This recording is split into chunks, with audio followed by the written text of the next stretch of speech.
ভাইয়ের কপালে দিলাম ফোঁটা, জমদুয়ারি পড়লো কাটা, যমুনা দেয় জমকে ফোঁটা, আমি দিই আমার ভাইকে ফোঁটা। এই গানটা কিন্তু প্রত্যেকটা বোনের জন্য একটা ইমোশন।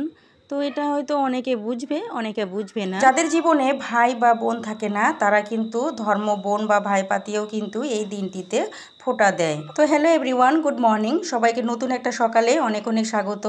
তো এই তো সকাল সকাল উঠে পড়েছি। উঠে পড়ে সমস্ত বাসি কাজকর্ম সেরে ছেলেকে পাঠিয়ে দিলাম স্কুলে। ছেলের শরীরটা ভালো ছিল না, তো বেশ কয়েকদিন তো স্কুলে গেল না, তো আজকে পাঠিয়ে দিলাম। আগামীকাল হচ্ছে ভাইফোঁটার দিন, ভাতৃদ্বিতীয়া। তো আমার খুবই ইচ্ছে ছিল দাদাকে ফোঁটা দিব, কিন্তু এইবারও মনে হয় আমার কপালে জুটবে না, আমার ভাগ্যে আর হবে না। এই ফোঁটা না দেওয়ারও কিন্তু অনেক ধরনেরই কারণ থাকে। প্রথমত কারণ জন্মবার থাকে, দ্বিতীয়ত কোনো ভাই হয়তো বাইরে বিদেশে থাকে, আবার কারো ভাই হয়তো এই পৃথিবীতেই থাকে না, আবার হয়তো কোনো ভাইয়ের ইচ্ছাই থাকে না ফোঁটা দেওয়ার। তো অনেকটাই কারণ থাকে। আর আমার না দেওয়ার কারণ হচ্ছে কালকে দাদার জন্মবার, সেই জন্যই আমি দিতে পারবো না।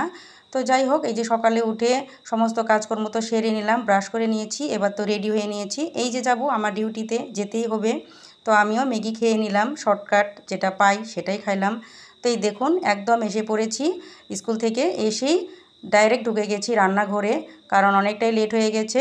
তো আজকে একদম সিম্পল রান্না করব, এই সয়াবিনের একটা সবজি বানাবো আলু ফুলকপি দিয়ে, আর এই যে ডাল, এই দুটোই রান্না, বাস আর বেশি কিছু করব না। তো ডালটা তো সেদ্ধ হয়ে গেছে, জলটা গরম করে নিলাম, তো ডালটা সম্বাদ দিয়ে নিব। আর এদিকে এই যে মশলা পেস্ট করে নিলাম, কারণ এই সয়াবিনের একটা সবজি বানাবো, ভাবলাম যে একটু ভালো করেই বানাই, যেহেতু দুটো আইটেমই রান্না করব, এই আর কি। এই বাটা মশলার মধ্যে দিলাম আদা বাটা, রসুন বাটা, লঙ্কা বাটা, পেঁয়াজ বাটা, আর দিয়েছি টমেটো বাটা, এই আর কি। তারপরে যে খুব ভালো করে কষিয়ে নিয়ে সয়াবিনটাও দিয়ে দিলাম। তো আর একটু কষিয়ে নিয়ে এই যে ঢেকে দিয়েছি। রান্নাটা কিন্তু একদম কমপ্লিট, নামিয়ে নিলাম। আর ওদিকে তো ডালটা সম্বাদ দিয়েই নিয়েছি, দুটো আইটেম ছিল, খুব তাড়াতাড়ি হয়ে গেছে। এই রান্নাবান্না হয়ে গেল, ছেলেকে স্নান করিয়ে নিলাম। তো বাসন কয়টা বের হয়েছিল সেটাই মেজে নিচ্ছি। তো বন্ধুরা আজকের মতো তাহলে রাখছি, আগামীকাল আবার একটা ব্লগ নিয়ে দেখা হবে, টাটা।